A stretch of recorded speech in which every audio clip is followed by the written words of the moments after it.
So apparently it's a Monday, Thursday, huh? Looking at the chat here. Moose the cat is just apparently not a fan of my stream. Sorry, Moose. I mean, I've got small Scottish cat on my side, so I've got a cat opposing force. You know, situation set up here. I don't think I want to, like, tilt the balance either way, really. That could be dangerous. How are you, everybody? Welcome back to Reaper Pro Tips with me, your host, and Disembodied Hands Quindy, Disembodied Beard John, Disembodied Paws Karniko, and Disembodied, I don't know, Cat? Kara? It's a good if your cat is disembodied. If your cat possesses you, then I'm just like, that's a little bit far even for me.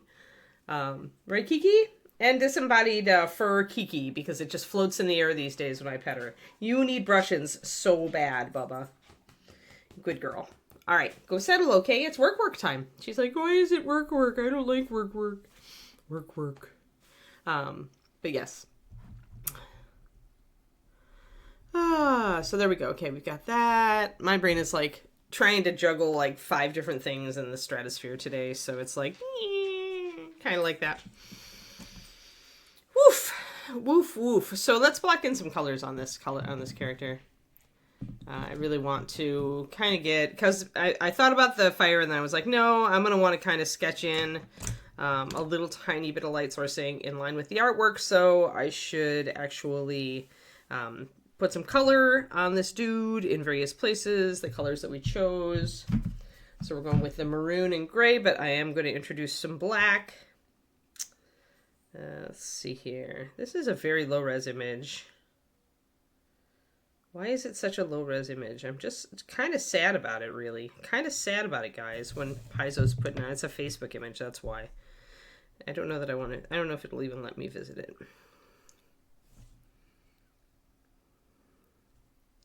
Oh, nope, it won't, because I'm not Facebooking there, so I guess we're just stuck with it. We're just stuck with it, the low-res, terrible image. That's alright, I can see colors enough. So dark red, maroon on the cape with like silver tracery, and then the inner robes are gray, but I may go with a black, highlighting up to gray. That may be my choice, because we still want to goth him out a little bit just for Quindy. Just for Quindy, guys. What have I got here? What do I want to use for this? Actually, Orchid Purple is really close. Necromancer Red might be even closer, but of course those are currently... Well, Orchid is in print, but Necromancer's not. Let me put a drop of these down. They're very close to each other. One is a little more red. Which actually, you know what, guys? So, with these fast palette ones that you can't order singles of, if you had to choose one of those that actually you think is a paint that you use a lot, like, what would it be? We're talking about fast palette paints that you cannot order singles of. For me, it's Kraken ink.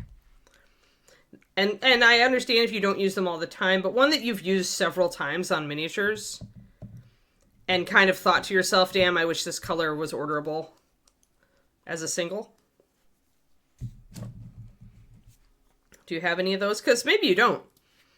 A lot of you probably haven't even bought the fast palettes. I think that we're going to uncap them both, bubs. All right, so the Necromancer Purple is more red. You can see it's a little bit lighter, a little bit more redder than the Orchid. The Orchid is more of an actual purple. This is more of a red-violet.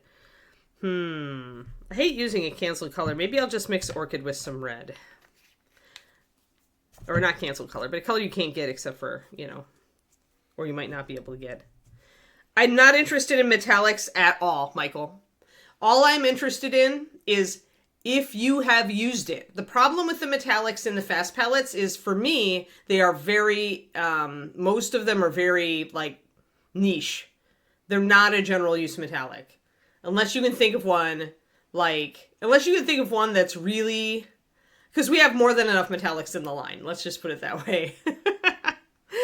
That are actually, like main purpose. Like, some of the ones in the fast palettes are cool. Like, Mermaid Scale, isn't that the teal one?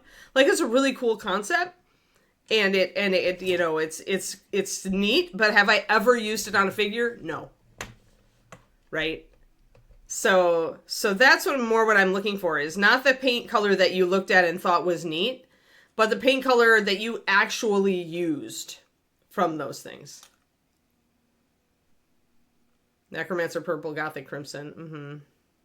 Does that make sense, Michael? Yeah, yeah. I'm not looking for niches. I'm really looking for, like, yeah, so Necromancer Purple, Gothic Crimson. Have you tried using Orchid, you guys who are looking for that? Because remember, it's really close. Where's my Gothic? I've got Gothic around here somewhere. I don't know where I stuffed it. But they're really all close to each other. Treasure Map is really close to Gnawed Bone. I think I like Gnawed Bone a little bit better. But yeah, I'd say either a Treasure Map or a Gnawed Bone for sure. I think, isn't Treasure Map a little darker than Gnawed? You love Orchid Purple? Yeah, if you love Necromancer and you like haven't tried Orchid, try Orchid. If Orchid is a little too purple for you, the only thing you need to do is add a tiny bit of clear red and you're good.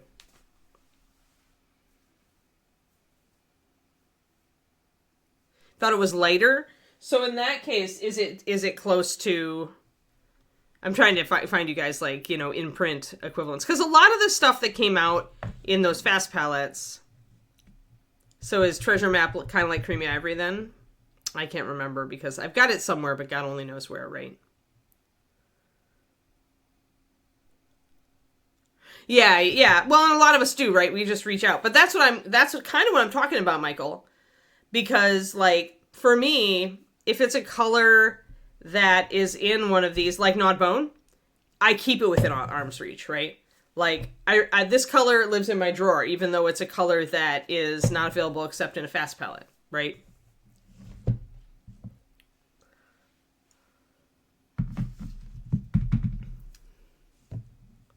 Yeah, I find Gothic Crimson, Orchid Purple, and Necromancer Purple very close, but Gothic Crimson is amazing. Like, I was just using it. When did I have it? I don't know if I stuffed it somewhere. I remember using it recently and going, yeah, this is a sexy color and we all need it in our lives. I don't remember if I stuffed it. I don't remember if I actually stuffed it into my my thing though. That's the telling point. See, I can think it's a great color, but if I don't stuff it, if I don't keep it around me or put it in the box, then I know I'm not using it a lot, right? Like it's the interesting thing for me. But I do need to look up. I need to find my Gothic Crimson. Because yeah, I'm looking for gems essentially. I'm looking for gems here, and I'm also interested to see what you guys say because. Like I said, a lot of the stuff in those is kind of niche. So let's see. I know I have my Gothic Crimson. I need to like... Or no, it was a different one. It was actually in the... Crap. It was in a thing that I did a Patreon thing about recently. It wasn't the mystery paint set. It was another one. Another special set that had the red in it. Yeah, you don't have any of those. Yeah, I mean, it's definitely, like, situational, right? Some people really are drawn to, like, purples and red purples, and some people aren't, right? Yeah, okay. Have you tried Orchid? Hyper? Since it's the one that's actually available in the regular line, but it's very, very close.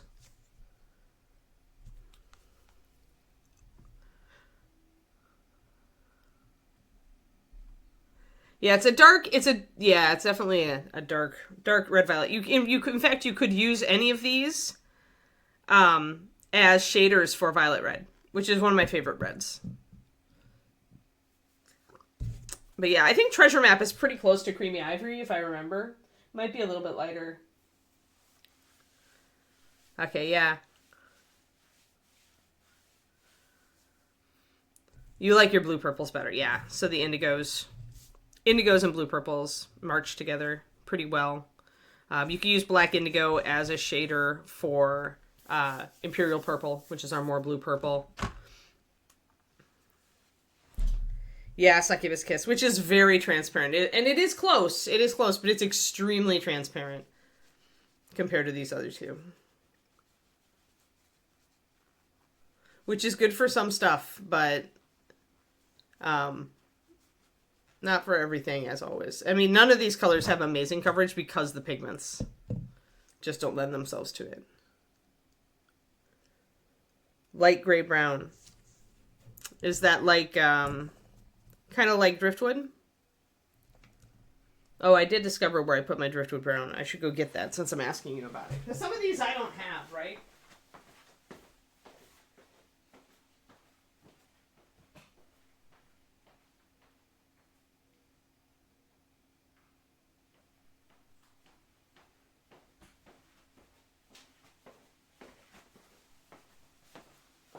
And that sounds like a Reapercon color. Is that a fast palette color, the Brinewood? So driftwood is like that. It's a light grayish brown.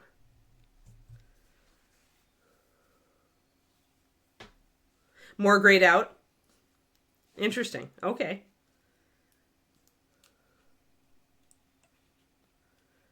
What is squad green like?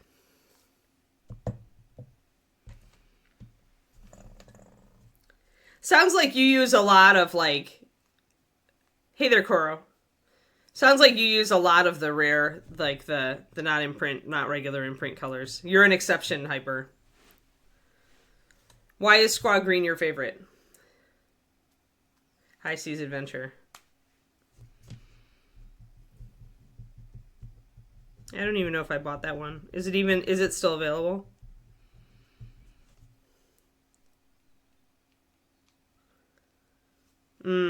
Yeah, that's probably, yeah. But nothing like, yeah, so yeah, okay.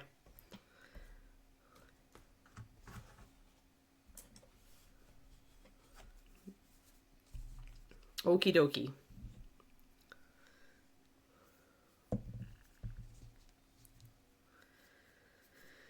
We can look at that. Okay, cool.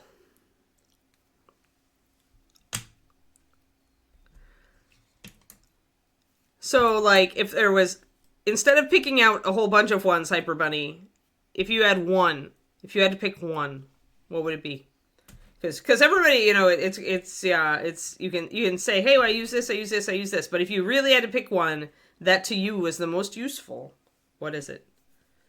You have ears too? Awesome. I was just asking people, Kuro, as far as fast palette paints, what is the one fast palette paint that like isn't available in regular release, like, you know, Necromancer Purple, that that you really use, that you wish that you had access to just order?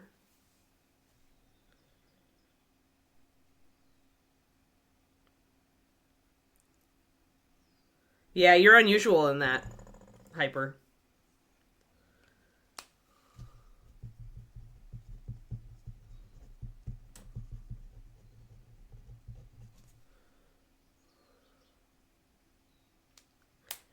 So why do you like the squad green so much? Oh, awesome, Cosmic Flood. Hi. Welcome to the lunch stream. I'm just asking people about fast palette paints that aren't in regular release, and if there's any that they use all the time. Like if there is one paint in the fast palettes that is not available in regular release that you really wish was available in regular release, what would it be? And we started this because I'm looking for a maroon to use on Dude. So I think instead of using a... Oh, Death Knight, DK. Yeah. Yeah.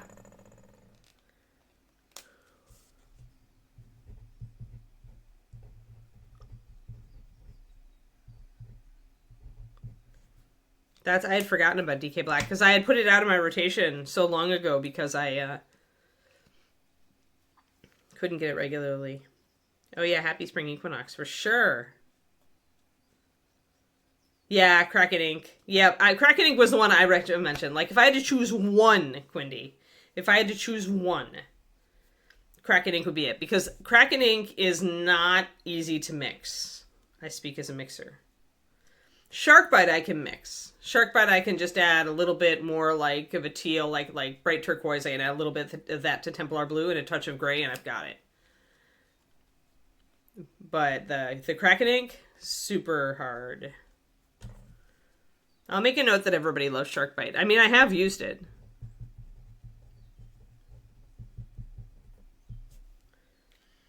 But yeah, I would say that that's pretty, like...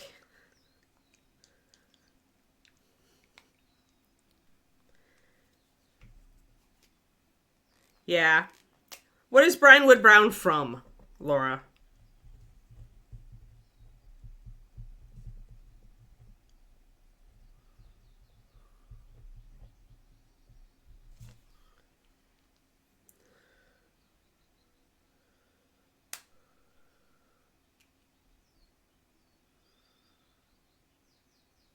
Oh, the High Seasonal Horror palette. I see.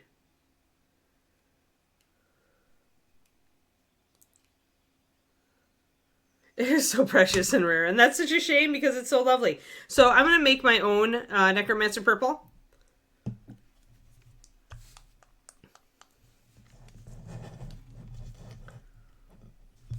By essentially taking my Orchid Purple and adding a little bit of red to it. 4 drops of Orchid. 1 drop of clear red. Where's my clear red? There it is. Oh, High Seas Adventure. Okay. All right. Maybe I'll pick up the High Sea Adventure. I'm looking for like just like, you know, cool paints that I haven't tried. And I don't own that many of the fast palettes. All right, cool.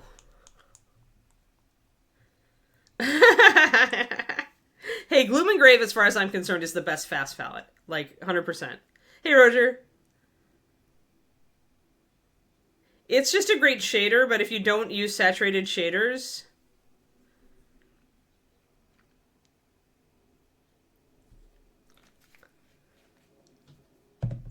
Like, and some people don't, right? Like, Michael Proctor uses them all the time. Or used to. I don't know if he still is, because, you know, styles change over time. But, like...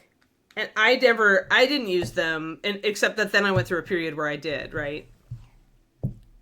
So this is 4 drops of Orchid, 1 drop of clear red. And it should essentially give us something that's very close. I'm going to put Necromancer next to it and compare the two.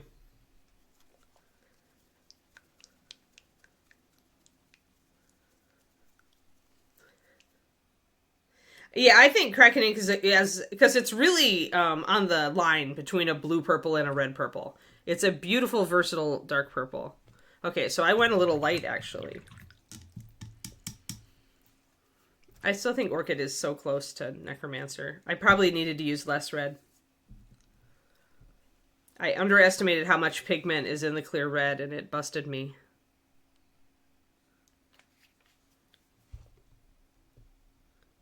So there's Necromancer. That's actually pretty purple. Maybe I should have just stuck with the Orchid. Yeah. It's been cold here too. Oh, maybe I'm wrong here. Maybe Orchid is the more red, and maybe it was just like deception. Yeah, Orchid is the more red. Look at that. Look at how close those are, guys. So yeah, if you like Necromancer Purple, like Orchid is a little bit more red. So yeah, I should have just used Orchid straight up. When they dry, they look a little different. Like they're almost like weird ephemeral twins. I'm going to keep this color and make it into a highlight, but I think I'm just going to use Orchid in general. So I'm going to take these guys off. But yeah, those are so close. I should have double checked.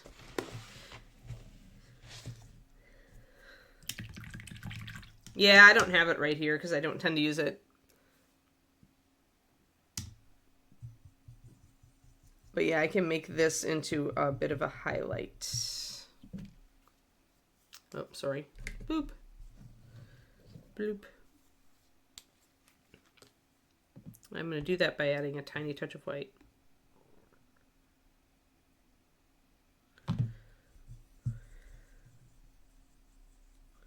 Give it a tiny bit of opacity. We're going to do this for our base color too. That's going to start looking okay. Let me grab my Orchid.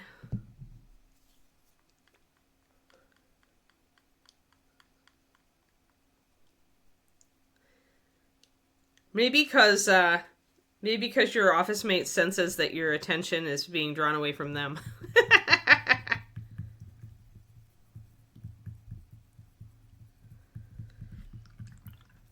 Hi there, Cosmic Flood. New to the whole painting scene. If you're looking for a really good dark red, you like this Splattered Crimson. Yeah.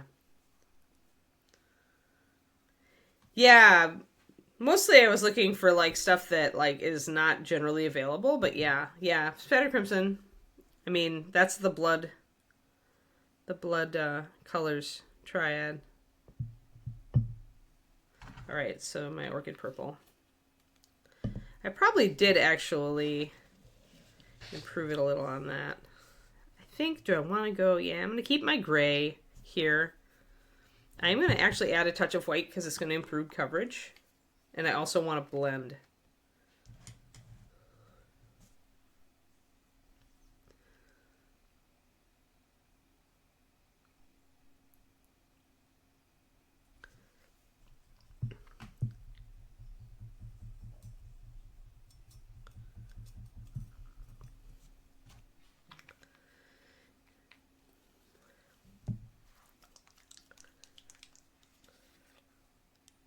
I can do this a couple,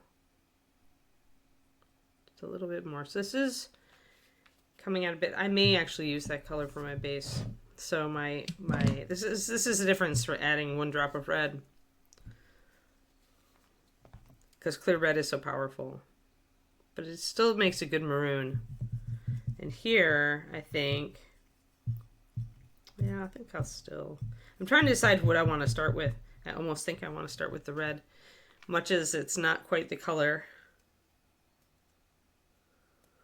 Yes, that's true. The universe is perverse and vindictive. It's true.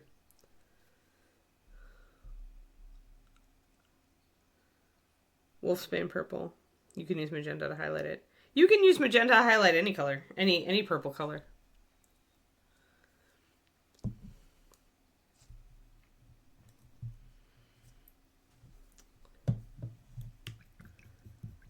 Because that's like, magenta is the key pigment that's involved in purple, Polly. So, like, that's why Runic Glow is such a good color to have in your, if you use a lot of purple, because you can, that's just magenta and white, and you can just add that straight to any purple to get a good highlight.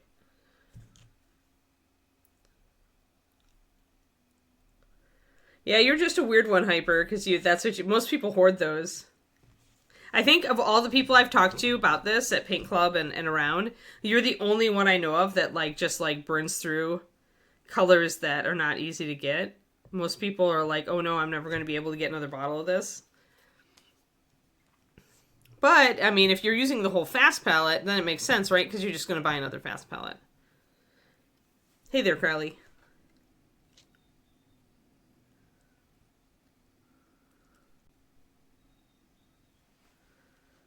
Right. It's true. You can mix paint. It's a thing, it turns out. I'm mixing some brown liner up now to create darker shadows. I think I am going to use that. And I'll use this for a shader. There we go. All right. So now we've got that. So essentially I just added some brown liner. I'm going to be doing a video on this for the Patreon guys. I'm going to be filming it today. Mixing shadows. I've talked about it a lot recently. I talked about it in the recent Shadows PDF that you guys got to see on my Patreon if you were members, even free members. But mixing shadows, super easy. But since I've just talked about it, I'm going to actually do some examples on video for my $10 tier this month. Just because sometimes you hesitate, you're not sure which complementary color to use if you're using a more complicated main. All right, I want a big fat brush. Here, you, number 2 Da Vinci, you.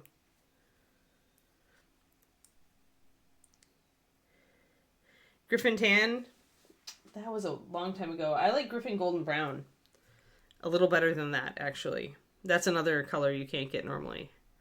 But I really like this one for that. It's in that golden brown, like, you know, chestnut gold, Griffin Tan. And this is very close to Griffin Tan, I think. But this is one of the ones. This is one of the only ones other than like Nod Bone that I actually keep in my, and I put hands on it right away. I've stopped using it on stream because I know it's hard to get, but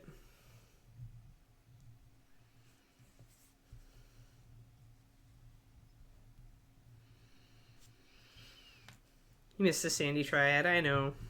Yep. Unfortunately, like, yeah, I think I'm gonna go with this. I'm gonna see if makes a good base coat. Yeah, I kind of like that. This is a pretty color. So this is the Orchid Purple with a drop of clear red in it and a little tiny touch of white. And the reason I use the white is that if I'm going to be highlighting, I know that Orchid has 0 white in it, and it's a darker, deeper color. And when you've got that situation, you want to introduce just a tiny bit of white, or it's going to be very hard to layer highlights on top without leaving a lot of brush strokes. Because the white is opaque. And so the minute you use a highlight, it's got white in it, and it's going to show brush strokes because those brush strokes are opaque, and the paint you are putting it over is a transparent. And it's just like kind of a function of how those properties work. So you can see that although I'm not getting perfect coverage, I am getting pretty good coverage.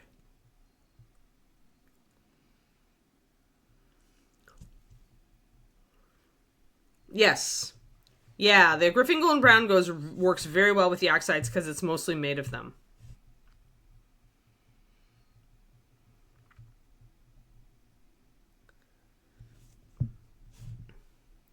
Yeah, I like this color. It's not quite a maroon, it's more of a purple, but I'm going to be bringing it up a bit more red, so I will darken it down a bit more purple. We'll kind of make a transition. We're interpreting. We're just being interpretive about the artwork. I'm not secretly trying to paint him gothy so that Quindy will be happy.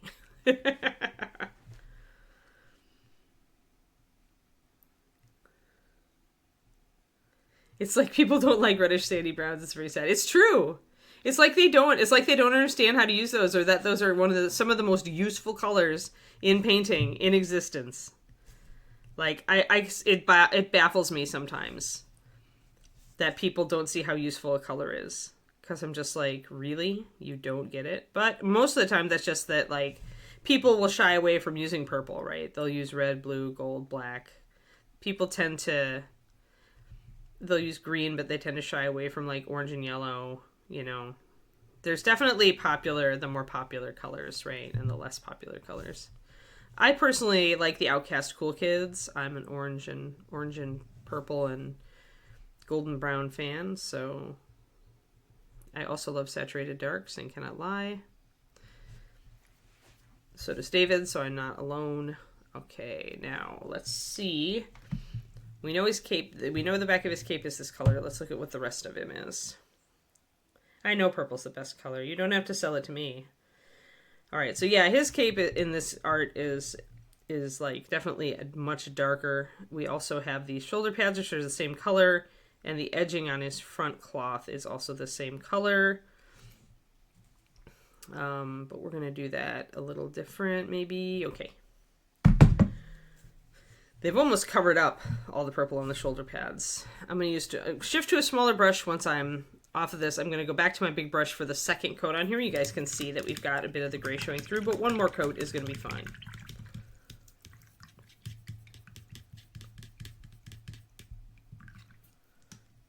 Oh, Naga green is close to, yeah. Right, exactly. And I think Naga is one of the most useful greens we've ever done. Like this that's why I put it into the basic 11. This color is like, this is it. This is the green, guys. Is Squawk a little darker than Naga? A little bit more saturated? Interesting. Naga's pretty saturated green. Just saying.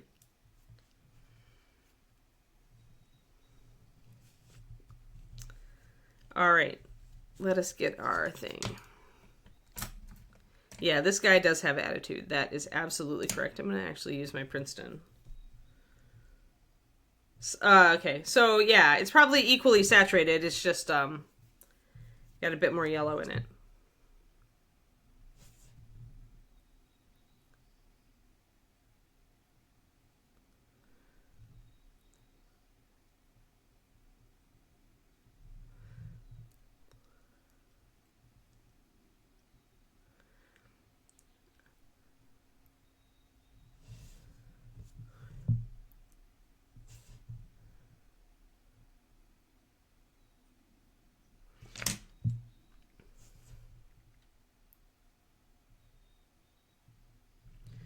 There we go. All right. If you email it to me, Derek, email it to Painting Big though. So painting period big number 1. painting.big1@gmail. And I will happily put it in my my photos, save it to my photos so that I can have a better resolution one. Because yeah, that Facebook one's just not going to cut it when it comes to the details. Thanks, Derek, with the save.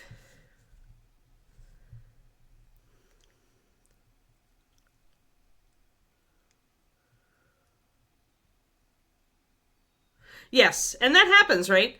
Like you find a particular a green in a particular color slot, and that's the green that you fasten onto. Absolutely, that happens.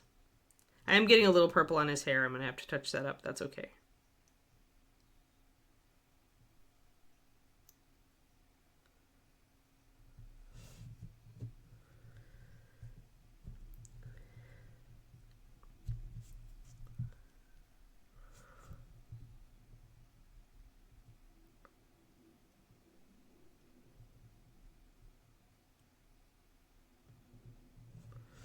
All right, got that purple, so we got that. And we are going to add that, and it's this border right here, so we'll put that on.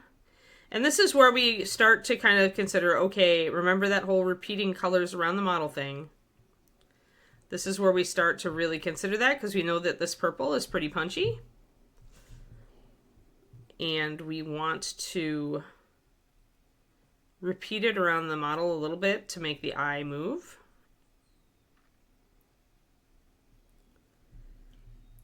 Probably one of the punchier colors that's on him.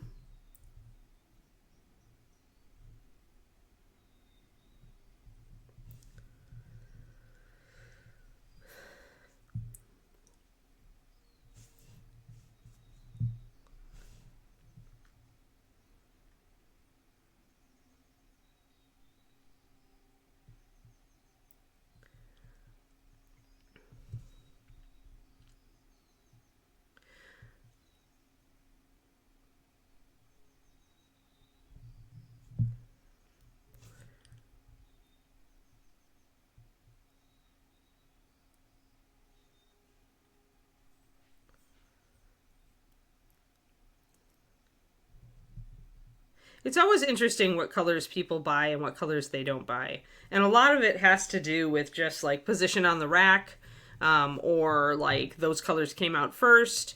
When people like buy a set of MSP, they tend to buy like the core set, right? And so they tend to discover those colors first, like the core meaning like first 54 or first 108. And then that's what they use, right? So that isn't bad. Like that's essentially bringing our purple up. We've got touches of it around. I may put little accents of it in some of these other cloth articles once we get there. So that we can repeat it just a little bit more. I like the color. I'm going to look and see if it's on his sleeves at all. Yeah, I think it is actually. But Derek will have to save us with a higher resolution piece of the concept art, because I can like, it's like it's the border on his sleeves have like different like levels on them. That's ridiculous.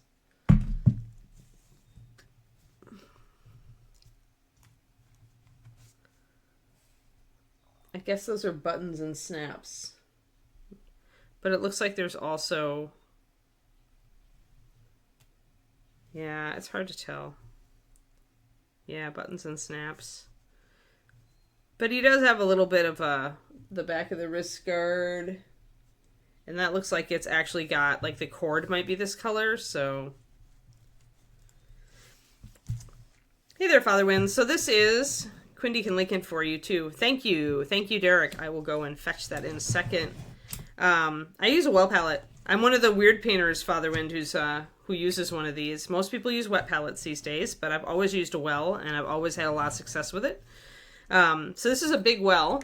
I got it from Cheap Joe's Art Supply, And there you go. Reaper just linked it for you. So this is the big one, but you can also just get a little 12 well one that fits really well if your painting surface is small. These are little wells, so like my thumb fits in one.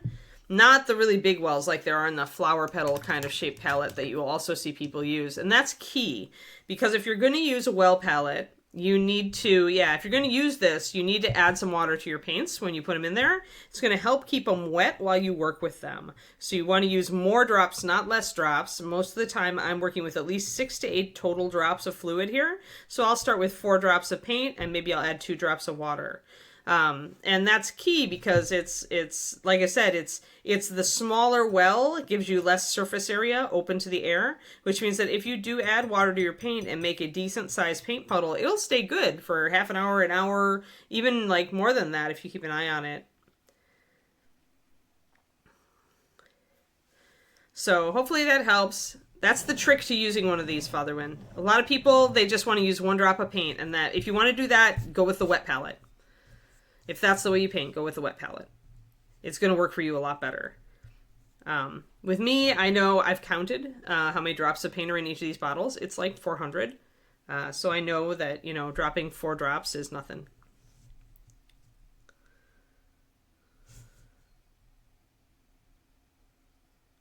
But yeah, if you like to use very small amounts of paint, then definitely I would say maybe a wet palette would work a little better, because it's going to dry too fast on a palette like I use.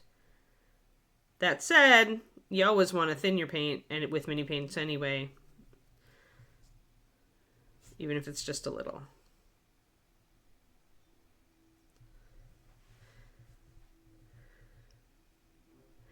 Yeah, it depends. Actually, Quindy, can you link my class? I did a class on this for ReaperCon Online back in the pandemic. Fatherwind, it's about thinning MSP, specifically MSP paints. Our paint, if you use other brands than Reaper, be aware that other brands will take more thinning because they usually are thicker out of the bottle. So there's that, and the other free resource that you might find valuable is my YouTube. So that would be youtube.com/@paintingbig, which is my moniker for the world at large. Other than being on Reaper, Painting Big. Quindy just linked it. The YouTube is the 3rd one from the bottom. I have a series. It's all free because I wanted to put this stuff up online. So the fundamentals of miniature painting is the series you want. I talk about both thinning your paint and loading and unloading your brush, which are key. Once you start thinning paint, you're going to notice you need to unload your brush a lot more, get the paint more off of it. I talk about both those things. Those videos are shorter, like between 8 and 20 minutes, most of them. And they cover every like foundational technique in mini painting that I think is like, kind of a foundational thing. So a lot of information on there, and it's free. Just costs you time to watch it. But yeah, those should kind of give you a good setup. It'll introduce you to the various techniques that people use, from the the most basic to well into the intermediate. Right now I'm actually doing a series on directed object lighting, glowing objects and stuff. Lighting in general is what it's turning into. But that's a much more complex topic. Definitely watch your way through the fundamentals. And even take some time to practice is probably the best way to do them. There, okay. Okay. Oh, okay, good. Yeah. That's cool. Nice to meet you as a lurker. I like it when the lurkers come out, because then I actually get to meet new people. So cool. So you know then. But yeah, totally go and plop over to my YouTube if you haven't. I put that resource out on purpose just so I wouldn't have to stop in the middle of the stream and go, you need to learn this. I could just say, go and watch those things. They're useful. But yeah, okay. So just to give you a quick summary, and I use, just to warn you also, Fatherwind, I use thinner paint than many miniature painters. A great many miniature painters do not use their paint as thin as I do. That said, for a base coat, like the one I'm doing right now, it's going to be more like a 4-to-1. So like I did 4 drops of Necromancer Purple, 1 drop of Clear Red, and then I added a drop of water. So that's 6 drops of fluid, so it's going to stay at a decent consistency for a while.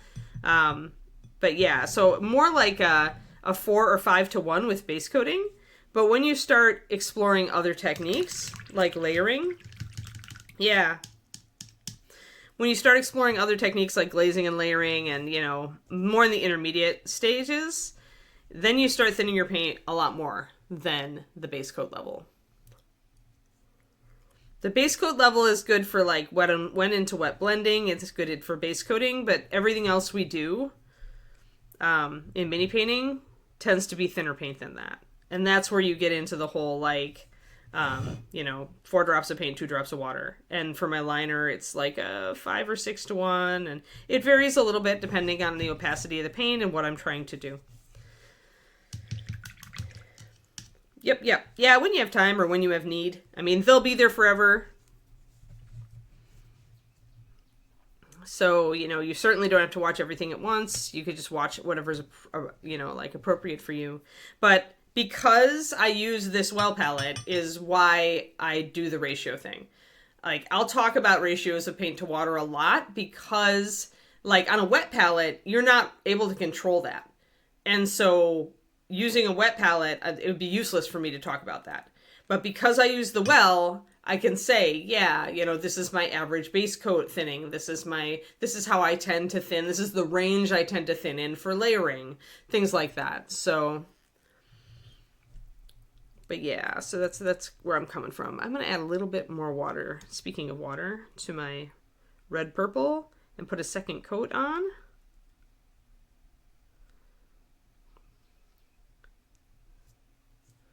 And I'll get close since I'm kind of zoomy. I'm zoomied right now.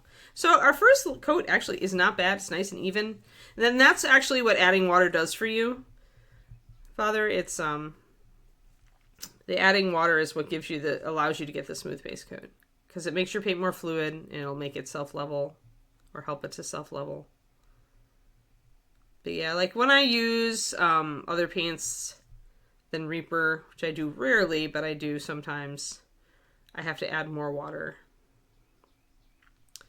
Which is actually why Reaper is the way it is, because I wanted a paint that I didn't have to sit and thin all day to get to the consistency I wanted. I wanted it to be very simple to thin to a workable consistency for other techniques.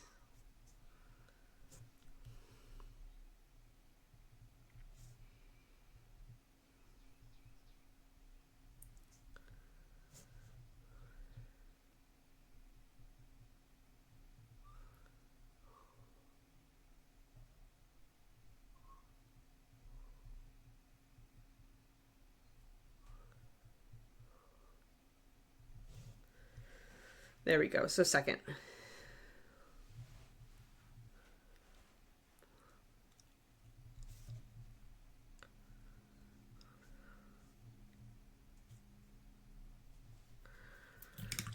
Indeedy. All right. So that's nice. That's a nice solid. That's a beautiful color, isn't it? Doo-doo-doo. And then I need to go to my email and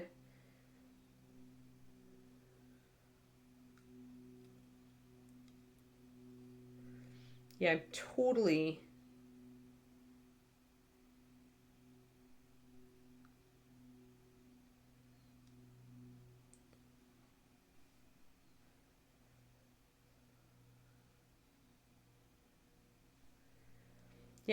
going to not look at your like paint job, Derek. I'm sorry. I love you and all, but there we go. Much better details. Yay! Much better. Yeah, so there is like purple slashes here, which are not sculpted, probably because they just were annoying. We could put them in if we wanted to, or we could leave them out. They're probably there just to repeat the color. There's some red on the gloves. There's a little bit up there too, but there's no room for that. Like when you take a piece of concept art and you shrink it into a miniature, you're going to lose a lot of the little fiddly bits that, you know, there might be. So you may have to find other ways. Oh, there is actually a purple border on this, so that's good. I can put it there.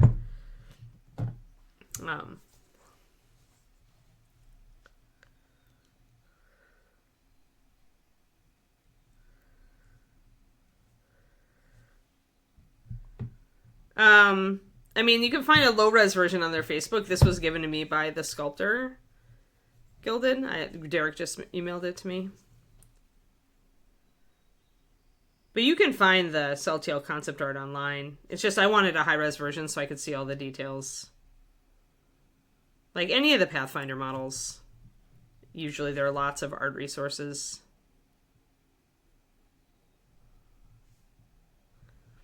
I was just getting frustrated because the only second... Like, I can find a high-res of the original Seltyiel, but this version, I couldn't find a high-res version. Yeah, it's Pathfinder 2nd edition. So if you do have the Pathfinder 2nd edition book Gilded Brush, you'll also find it in there.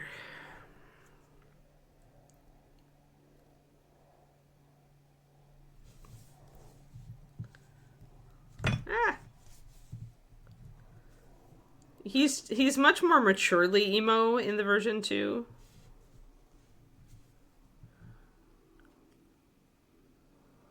He's understated emo. Understated emo in 2nd edition.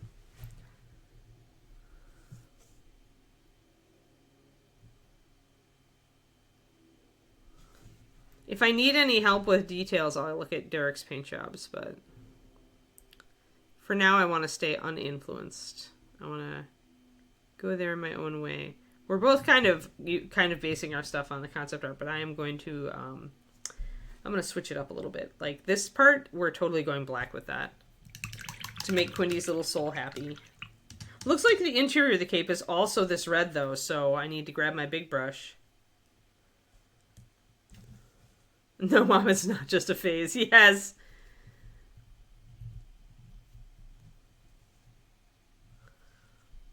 Yeah, no problem.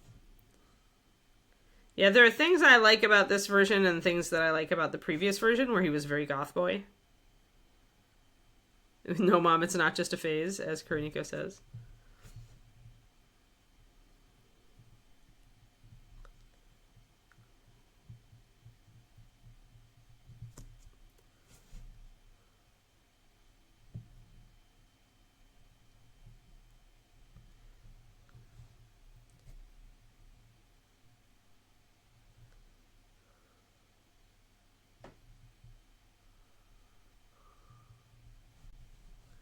Alrighty.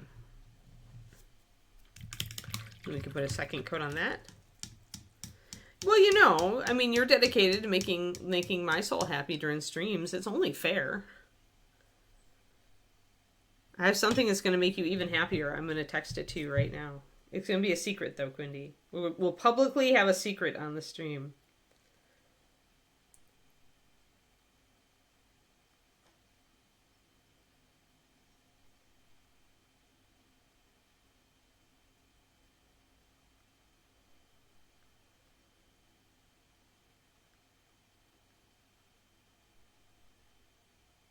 Okay, that should make Quindy's whole week, what I just sent to her. She should, no matter how badly... Oh, no! If you had a link, it deleted it. I'm sorry, Derek. Quindy's not really hating you.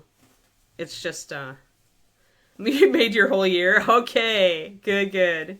Poor Derek. That's just proof that the Reaper bot is, like, has no cares. Like, it gives no Fs. It's just like, Derek Schubert, pah! He tried to post a link. I'm going to nuke it. Did you try to, oh yeah, take the comma out. Yeah.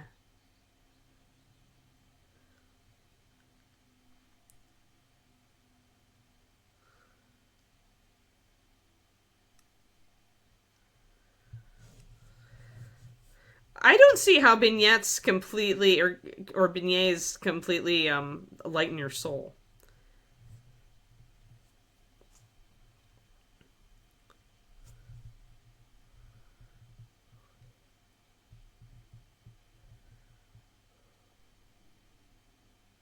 Like, I don't get that. Like, pastry to me is heavy. Like, and bread products are heavy. To me, it would darken my soul. I think it's totally subjective as far as baked goods.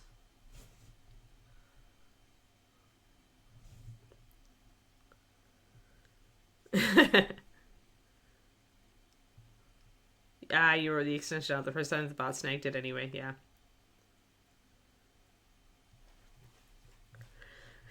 Quindy, I give you permission to privately message it to Kariniko. Sorry, Marage. You'll have to wait for everybody. You have to wait for the public service announcement. But because Kuro is also a mod, I can trust her.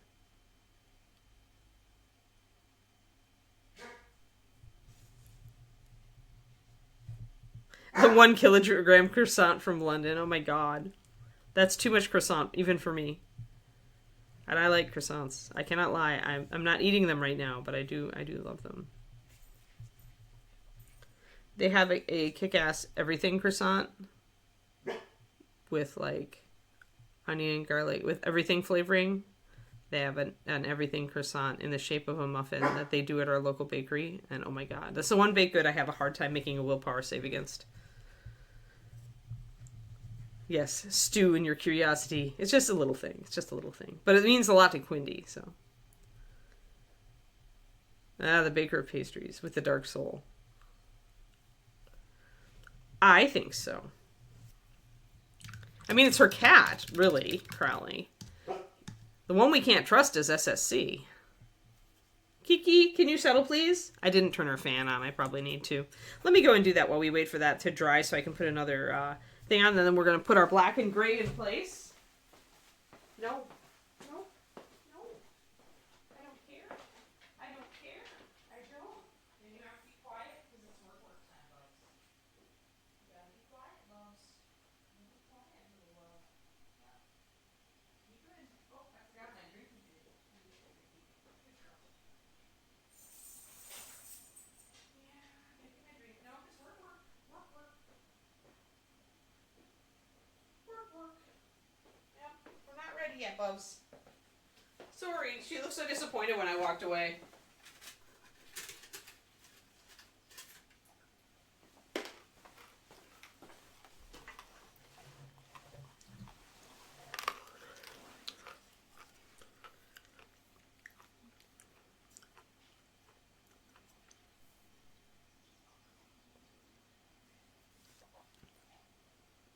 Yes.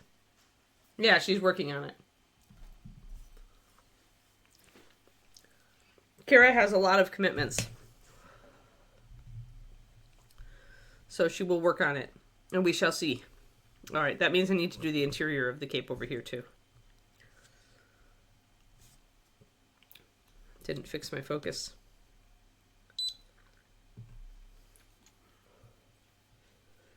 SSC is turning 10? Wow. It's a good thing that he has a childish attitude. Keep his childlike joy in breaking everything you own. But still, happy early birthday, SSC.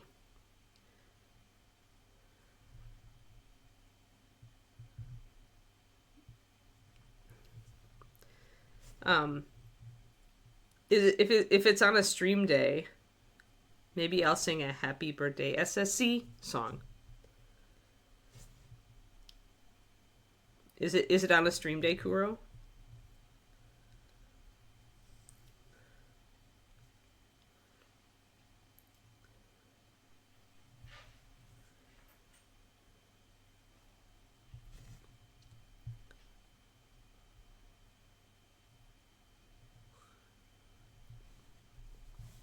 Alright, now this is dry except for one tiny spot.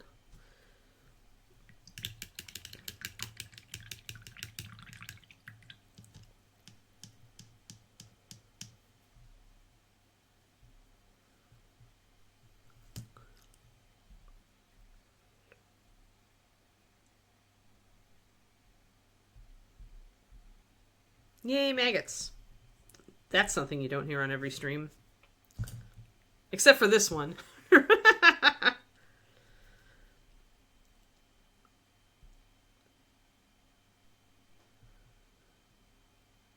Okay. Yes, just choose a stream and tell me that it's time to sing the happy birthday song to SSC. And make sure he's there so he can like get all excited. I just need that last little bit to dry.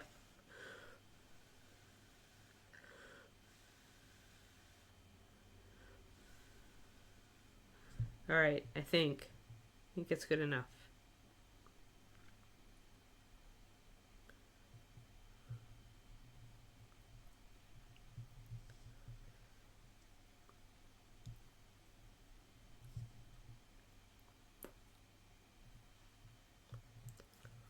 Alrighty, that's good. Sweet. All right, cool. Let's get our black out. Oh, Pathfinder Wiki still has the first edition.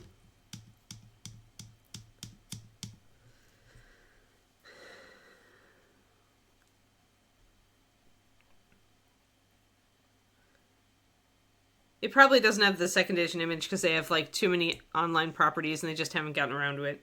I'm sure that they're just as busy as every other game company entity on the planet. I'm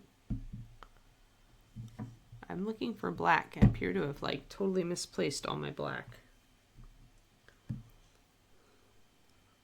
Doom. I'll have to. Oh, maybe I found it. Yeah, I did. Vegan hexes. Vegan haggises.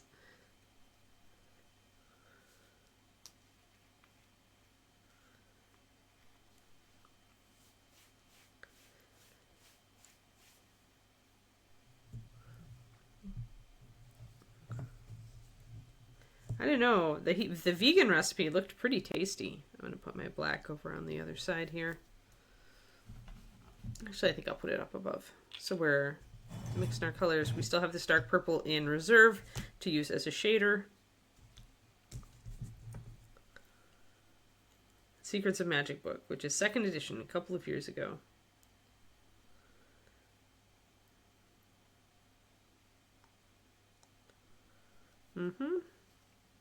Yeah, it's probably just that, you know, you have limited time and all these things you'd like to do when you launch a second edition rule set for your game, when you have so much stuff out there. I mean, the longer your game has been, the original game has been out, the more stuff you have online, you know, to correct in all these different places.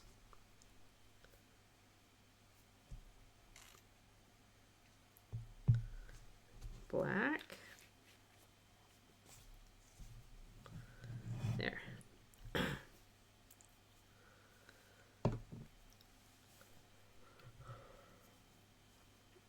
Vegan recipe for haggis, Pendrake.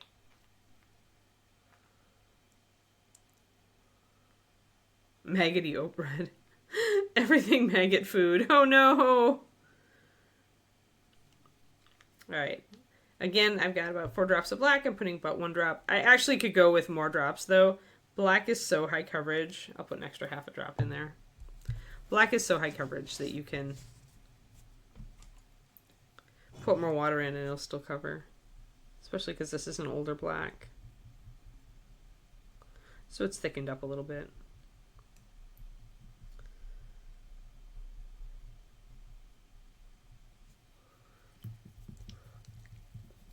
Double fail, oh no.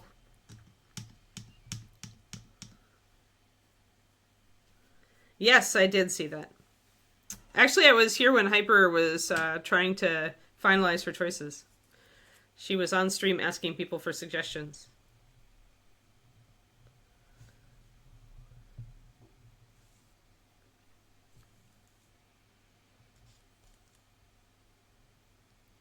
Alright, now I'm going to take... I kind of need an in-between brush for this, but maybe I'll just use this one anyway. Just so I can be precise. So instead of gray, because I don't like the gray with the gray, I'm going to do black on here as a callback to his old persona. Yeah, there were a couple streams. Yellow turnips in Ireland, but they're the same thing as what we call rutabagas. So there should be... so it should be the same as neep. So rutabagas. Man, I don't see those in stores very often. But that's good to know, though, that rutabaga is a turnip. A Scottish turnip is a rutabaga, and vice versa.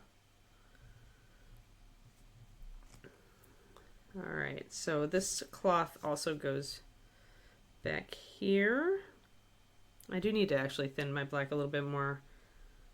Just a little bit too thick. I want it to flow off my brush so that I can get all these little like background elements.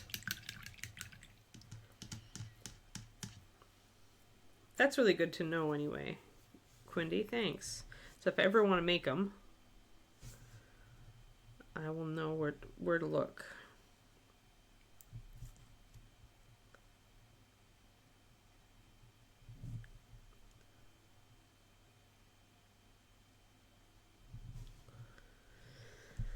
And I think then, because it's going to make things stand out better, I'm actually going to add black to the background here.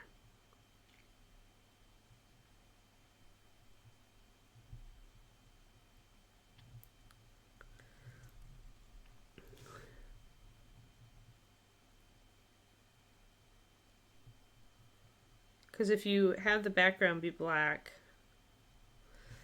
then other things are going to show up better.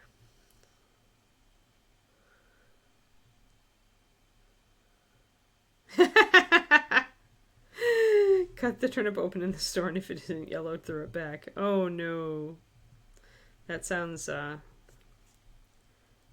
like there would be a lot of angry turnips. Or maybe just dejected turnips because of their rejection. I think I'd still just look for rutabagas, which are almost never, like, I never see that in the store. Nobody ever looks for it.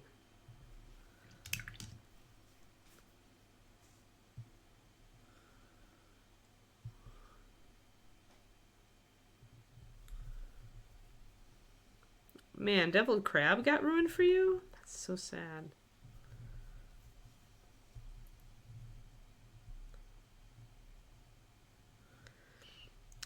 I believe that when I saw it, this was just like, they didn't put a sheep's lining on the outside of it. They didn't stuff it, Pendrake. They just used the interior. Kind of when you're making breakfast sausage, like if you're making breakfast sausage, you cut the breakfast sausage open and dump it out. Or like I do. And I also used to do it for, like, there were these great chicken sausages that Sprouts used to have that had like bell pepper and onion in them before I couldn't have onion anymore. And I would just cut those open. I didn't want them as actually a sausage. I wanted to actually pan fry the interiors, so I just would always never use the casing.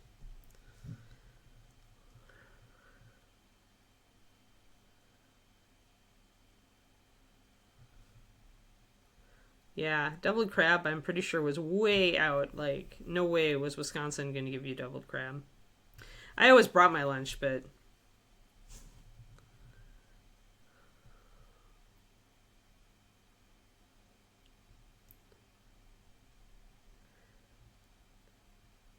I mean, when I ate lunch, I was a very unhealthy eater in high school, as many American girls are.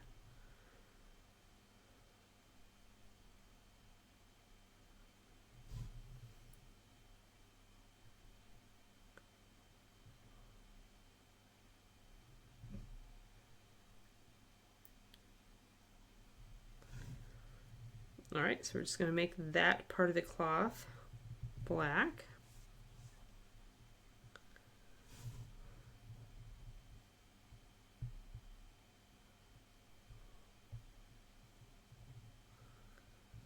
Now, I was never a huge mac and cheese fan because usually it wasn't cheesy enough for me. Same with au gratin potatoes, not cheesy enough. All right, so though the black is here on this side it's more on the outside. So let's get back over here. With multiple layers of clothing, you just kind of have to like start from a common ground, in this case like the cape, and just work forward so that you know what layer you're on. Sometimes it can be confusing depending on the sculpts. This one does a pretty good job of, like, you know, making each one of them clear, which is good.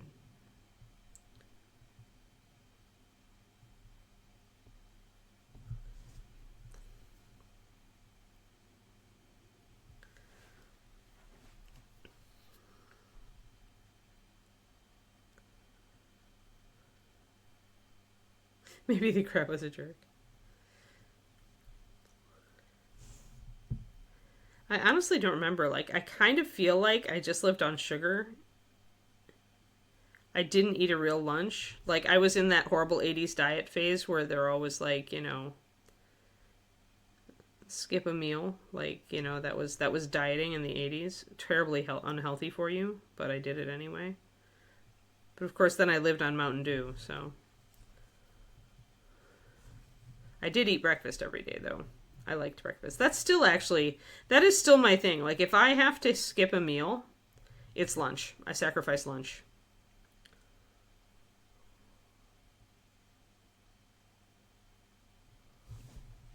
Okay, so we've got our black. And our black, it's kind of disrupted by that huge scabbard for the scimitar. We've got more back here. And I can also use the black as a liner, so just kind of extend it. No real crabs or devils or cakes were involved in the dish, yeah.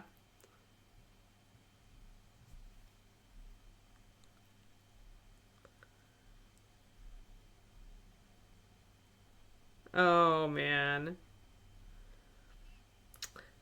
I guess I'm choosing to love you despite the joke as well.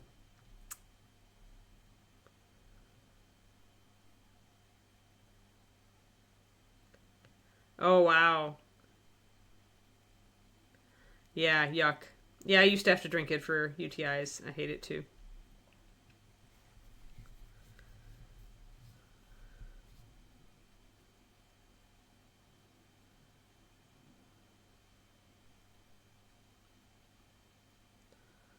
So they bought you lobster because they hadn't used their budget. That's something I hear companies doing that sort of thing a lot.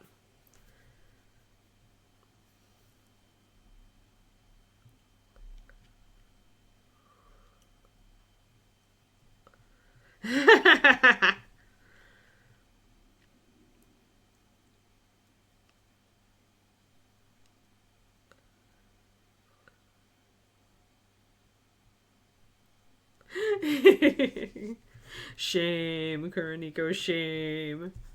I need the picture. I need to save this picture actually to my photo reel. Like I said I was going to.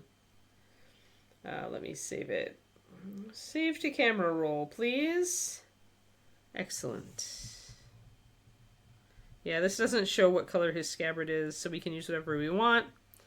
Yes, this is a really nice high-res image. Thanks, Derek. We can see all of the fiddly doodads. All of the fiddly doodads and the lighting effect. So we're doing just black on the area here where he has a black kind of scroll around. We'll probably just do silver or gold there. He's got a lot of silver, so we can work with that. There's a little bit of gold just for accents. I'm just kind of looking. His shoes are black, so I need to paint those black as well, even though it's black on black with the cloth. But because of that border around the cloth, we'll just be able to we'll paint a freehand border on these pants, and then the shoes will stand out.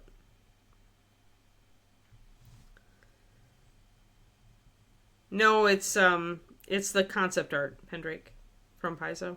Derek did paint his in accordance with the concept art, and I am deviating a bit because I don't like all the overlapping gray.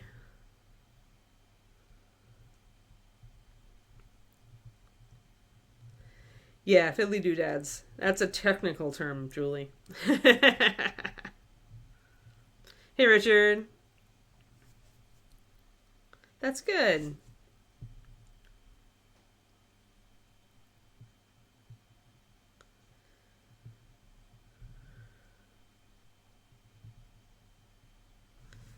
Alrighty. Yeah, because it's a little bit lopsided here because the black is back around here instead of up around here, that does make a little bit of a just kind of a color dichotomy, but we'll figure it out. What are those? So these long guys, these little panels here, are black with gold, and we can absolutely keep that. Again, we're going to have a silver border on this one, so we can do the black and gold there. So what we'll do is we'll paint them black, and we'll end up doing some freehand gold scroll on them. So there will be a fair amount of little freehand on this.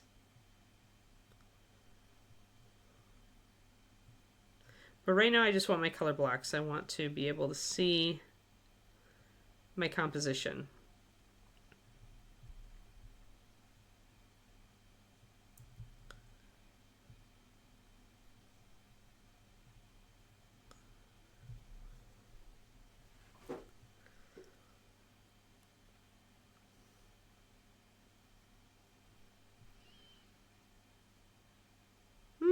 Sea dragons. There's got to be something out there.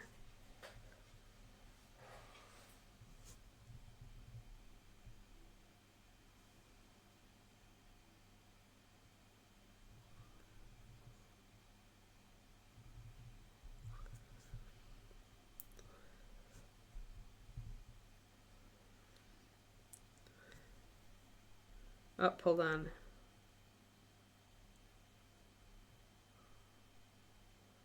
Pin the model's heads, or is glue not? Yeah, usually glue is fine. And if it's Warhammer models, specifically, if you use the plastic glue instead of the normal super glue, what the plastic glue does, what the styrene glue does, is it actually melts the pieces together, makes it even more unlikely that anything will come apart. So when I'm putting together Warhammer stuff that's styrene kit, I will always use the plastic glue.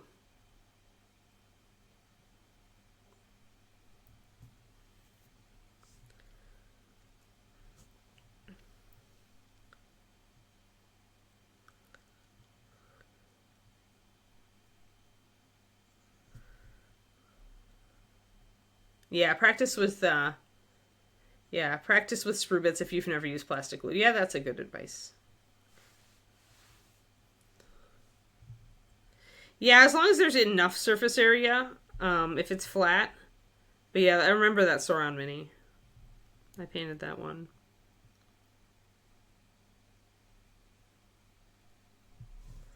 Alright, so those little hanging things do give us some black on this side, so that's nice. And then, yeah, the robes there are going to be gray. I need to look up and around his chest shield up there to see what I got. It's really black straps behind it, so that's to make all that stand out, so I can do that. Because I've gone with black robes, the leather probably, if it is black, it will need a different highlight.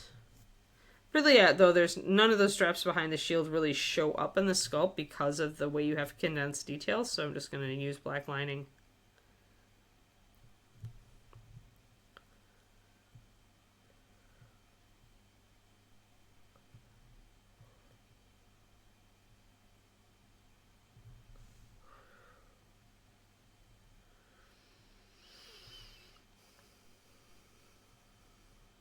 I think I pinned his arms, but I didn't pin the head.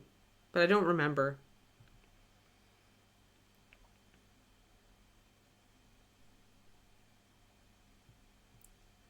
Yes. What Quindy says, seriously. What people say the plastic glue melts, it really does melt. So you don't have a lot of working time if you misalign something. And it's a pain to clean up if you melted something you didn't mean to melt.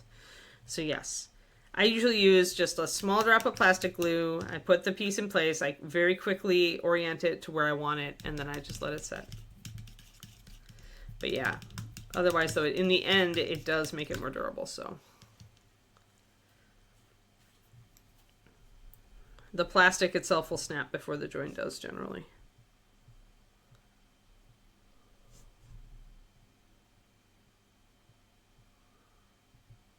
Just trying to get in here and get that area. It's kind of an undercut there. It's a little bit annoying. All right. And I can still use black for the belt here. I might actually use a dark brown instead of really dark brown because of the black I'm adding around him. I do need to use black for the underside of this here. But everything's kind of black there because of the fire.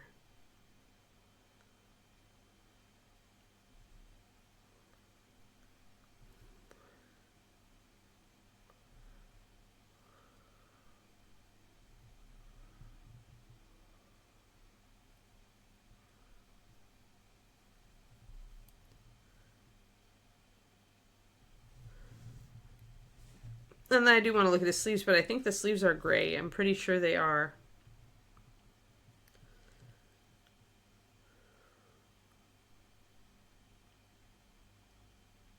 Why perforations are often stronger than the cardboard around them.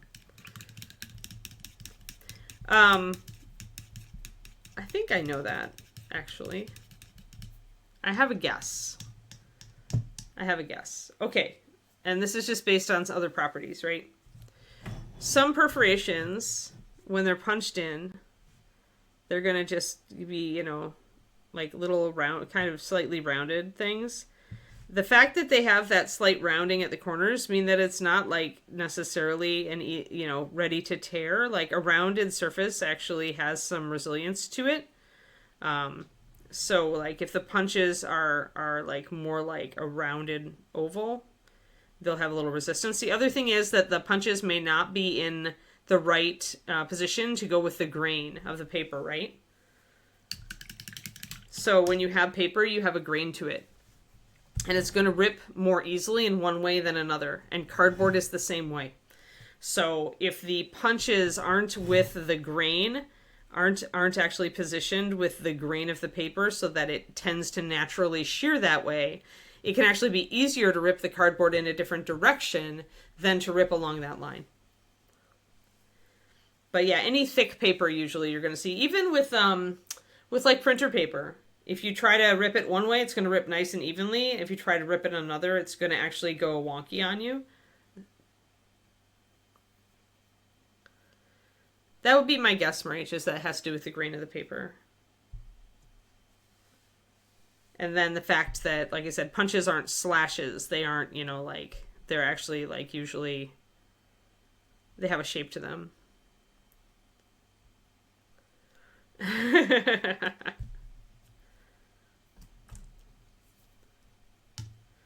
They don't care. You've already bought their product for a different reason. I'm going to mix up my stuff here and shade some purple really quick. We'll go a little bit longer just because I was very late yesterday with the technical difficulties.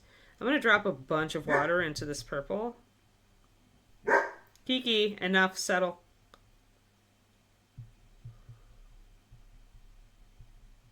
I'm going to kind of look at it. Yeah, I think that's pretty good. Maybe a little bit strong. We'll find out.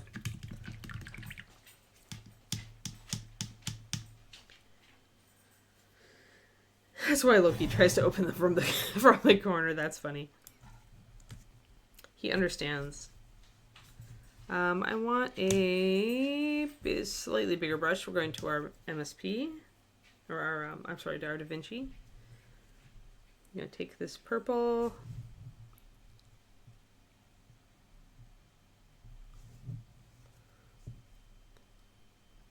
It might still be a little bit. Might still be a little bit too thick.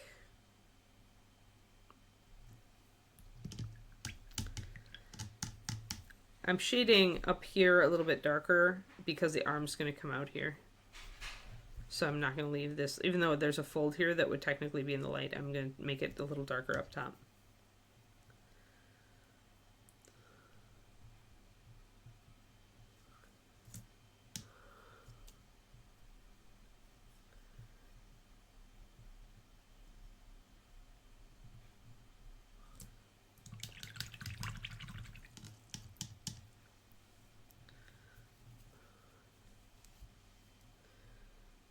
I don't usually try ripping our cardboard. I just fold it into a compact shape for going into our recycling container. So I've got way too much paint on my brush, which is why I'm getting puddling here. You can see the puddle edges. But if I'm quick, I can take a damp brush and I can paint across that edge and lighten it up.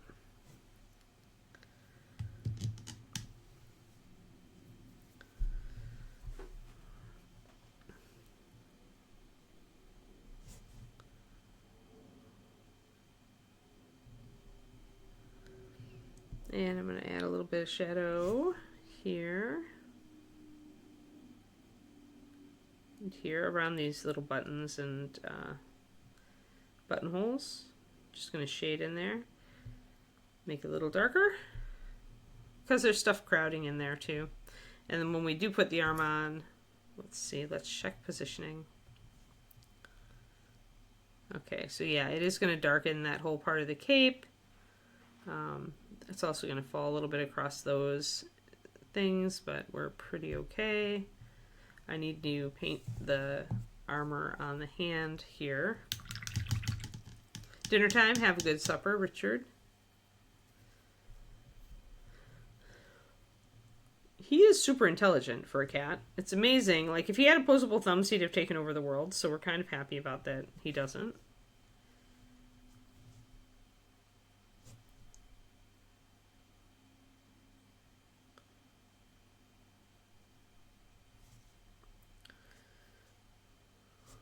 He has fingerless gloves on. I'm just going to paint those black as well.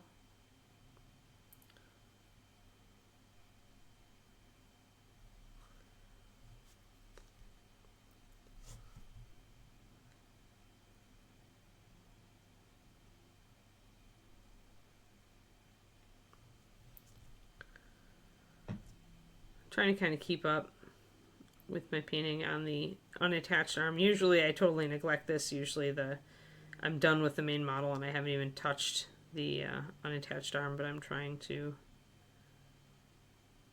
keep up with the painting on it this time so it isn't such a pain.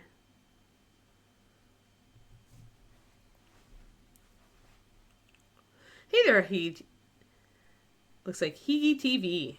Thank you for the raid. 49 people. That's a big one. Thank you so much. Either that or it's an Hiigy TV, but I think Higi.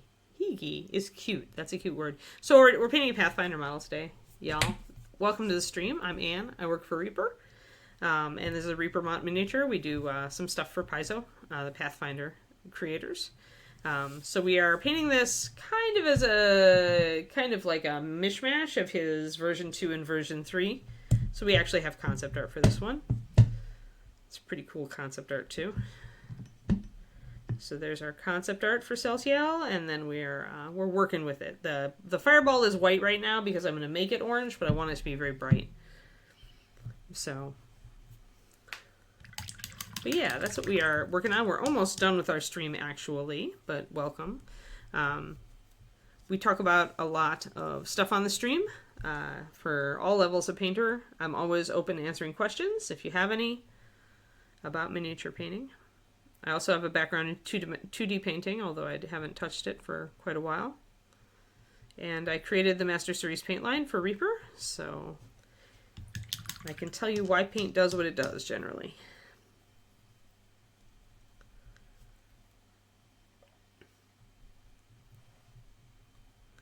Alrighty, so I'm just putting a little bit of shadow here in the cape. We don't have a lot of time left. I think maybe we'll do some shading in the back. I probably need to actually make a card so that I can remember my colors here.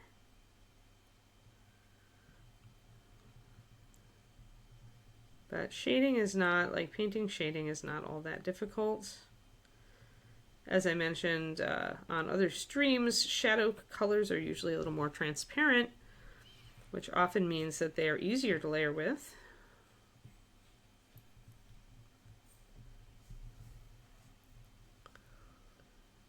And if I do see brush strokes, because I haven't thinned my paint quite as much as I should, I can always take my base color and go over them in the opposite direction to fade them in.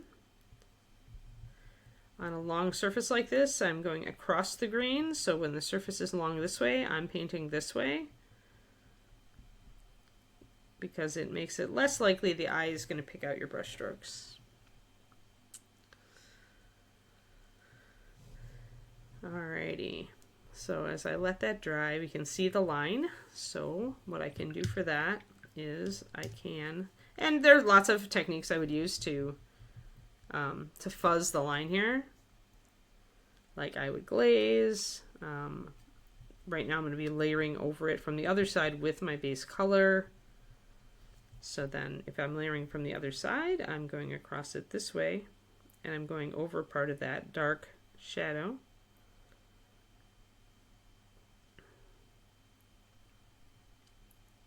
Same brush stroke, just in reverse. But there are lots of different ways that you go about getting a smoother blend this way. The first thing I could have done is just to thin my paint a little bit more, but I wanted to see fast progress. So sometimes that means more work down the line.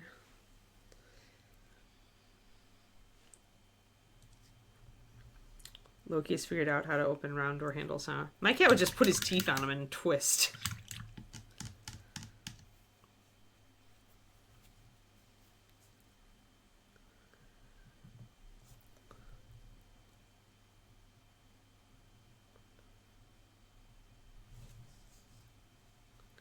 I'm going to move the model around so that I can get a comfortable brush stroke on it.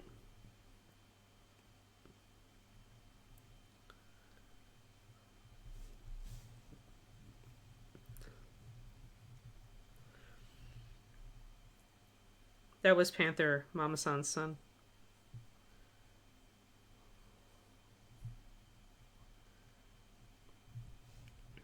Alright, so we've got a little bit more of a fade here. When I went over it from the other side, I actually faded that in a little bit. Got a little bit better of a blend. There's still work to do if we want it to be a very, very good blend. But we have time for that.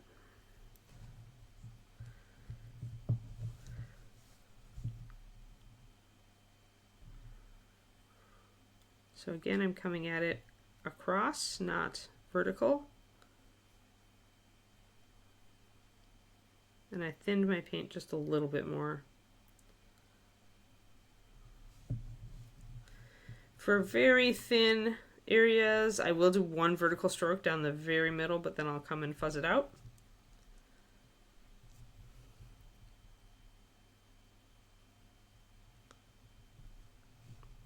So one dark stroke.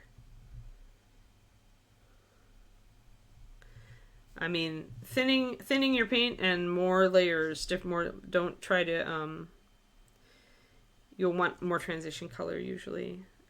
I mean, the nice thing about bigger models with skin tones is that you have the room, right, to blend, which often on smaller models you don't. So it's going to be much more evident, Val, like where your midtone and your highlights and your shadows are. Which actually I think makes it much easier to learn skin tones at bigger models. But it does mean that your blending, if your blending is lacking, it will show. Which isn't a bad thing if you're dealing with, it depends on the style you're painting in. And it depends also on the age of the subject of the, if you're doing a bust but it's an older guy, you can leave texture for sure.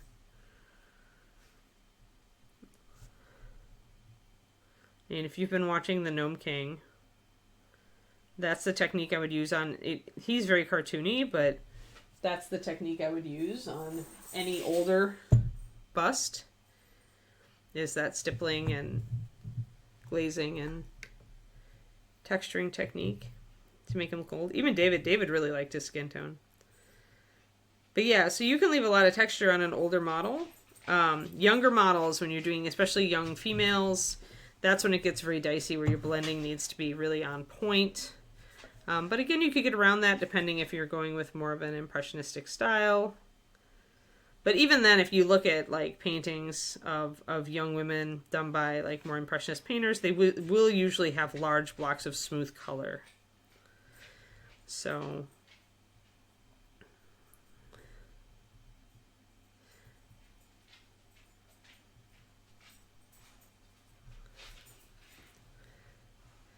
personally, I keep my brush the same size, and I just paint, spread out more, right? Because I use the same size brush for this as I would use for painting a 28. We're just focusing in and getting very small and textured. We're paying a lot of attention to different areas of the face. Remember also to shift your areas of warm and cool. Remember that the middle of the face tends to have more reddish tones to it, and the bottom of the face tends to have more cool tones to it, especially on men. Not so much with women. You have to be a lot more light-handed on that. And then on the forehead, it tends to be more golden, more yellow, because the bone is right there through the skin. Depends, of course, on if you're painting human or non-human, but even then, some of those conventions I follow.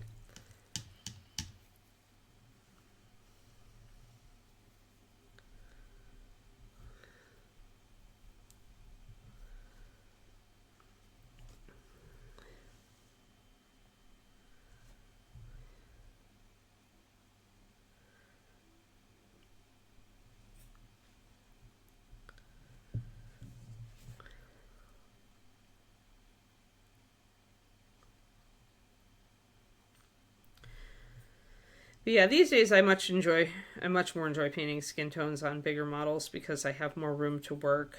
I can use all my tricks. I can add in, you know, subtle colors and textures, which is fun to me. More fun than painting a 28, which is very, very simple. Usually very exaggerating your highlights.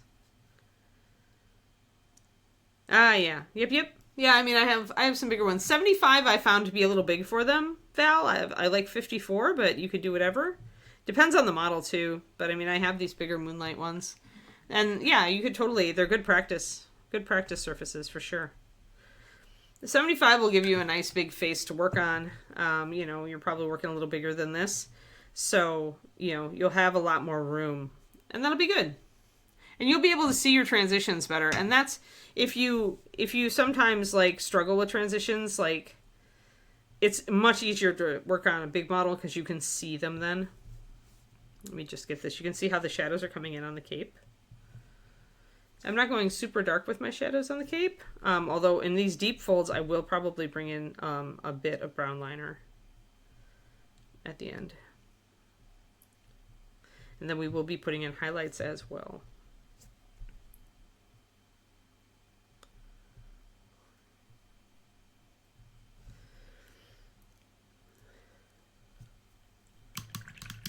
That's fair, Val. I was more working from, I don't remember what, I think I talked to Christine and she said that, I think 60 mil was where they'd figured was kind of the sweet spot. So, but again, if you're using it for like practice, it's not a big deal. It may not be super optimal at that scale, but it should be just fine. Some detail. You may notice sometimes when you are enlarging models with 3D printing, when you're enlarging models that were sculpted originally to be printed at a lower scale, you'll notice some details get very big and blocky. But that's really just the downside of enlarging. You may also notice the scale seems a little off. Often bigger models are sculpted with a head to height ratio that's more about, 7 or 8, 1 to 7, 1 to 8. Whereas small models can be as much as like 1 to 5. What I'm talking about here is larger size of one of the models, yeah. So what I'm talking about here is like the measurement of a head. So let's say that the head is about the height of the butt of my marker here. So the face. So from the chin to the top of the head, that's about right. So how many of those can I fit in? 1, 2, 3, 4, 5. So I've got about 6, right? Because counting that, there are about 5 heads in here. So this is a 1 to 6 head to height. And you'll see that some of the original like 25s are definitely like more like a 1 to 5. 1 to 6 is probably average around now. The bigger models get, the smaller the heads get, because as you get bigger, I think this is about the same, maybe a little bit. Yeah, her head, yeah, she's about the same height. She's just sculpted in a slightly different style. But the head is close to the same, maybe a tiny hair taller, and she's a tiny hair taller. So she's also 1 to 6, which I think is a very good scale. But what you'll notice then is if you take a big model, model that's been sculpted to be a 75, and you get a STL of it and you try to shrink it to more like a 30 or 40 millimeter model, you're going to notice the model gets pinhead syndrome, which is the head looks too small. And that's because as you get smaller in scale, everything gets needs to be more exaggerated. And that's why the head is bigger in relation to the body at 28 millimeter. Yes, heads, hands, and feet tend to be bigger the smaller the fig, what Green Users says. And that's why. It's just like the fact that you must exaggerate at a smaller size to make things look right. Yep. Yep. And it's something they teach you when you're an artist, when you're learning anatomy. The head to height scale varies in different styles. So it'll vary from anime to realistic, for example. So it's not just in miniatures, it's something that comes from traditional art. Alrighty, I'm going to end there. We did run a little late today, but I had to make up time from yesterday, so I'm pretty happy about that. So that's good. I am going to, I hope I have a card here. Do I have a card? Yes, I have a card. Running low on cards, I need to order more. Ooh. Watercolor card. And I'm going to jot down my colors here.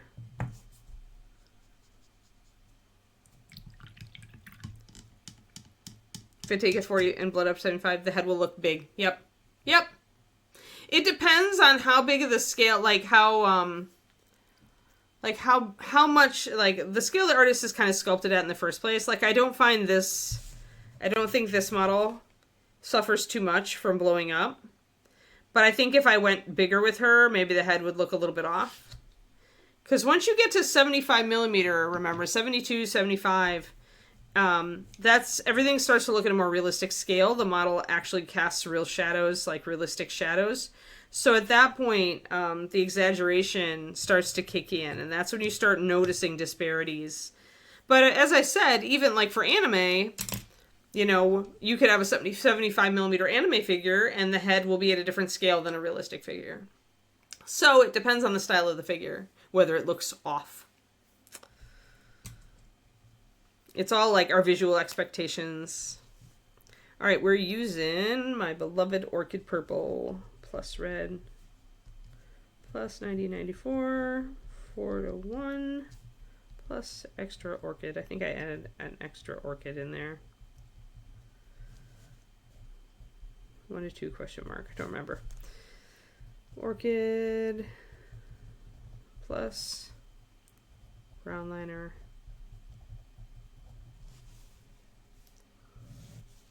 All have touch white. Whee. There. Since I added a touch of white to both. Yeah, you'll see detail get like, that's just a little bit thicker than you'd like it when you enlarge a model for sure. Yeah. But I mean, Christine she has big versions of a lot of her models now. And so I feel like she sculpts taking that into account. And that's why you don't see any big exaggerated out of scale detail when you bring her models up. So, all right. Thanks, everybody. Thank you for hanging out. So I know we went long. Tomorrow, we are back on Bird Guy. And I have a base to bake. Today. So we can actually we can put him on the base. We'll put him on the base tomorrow, and then we'll see what we feel like painting. Make sense? Thank you very much, everyone, and I hope that you have a great, lovely rest of your day, even though today really does feel like a Monday instead of a Thursday. And I will see you all tomorrow. Have a great one. Bye-bye.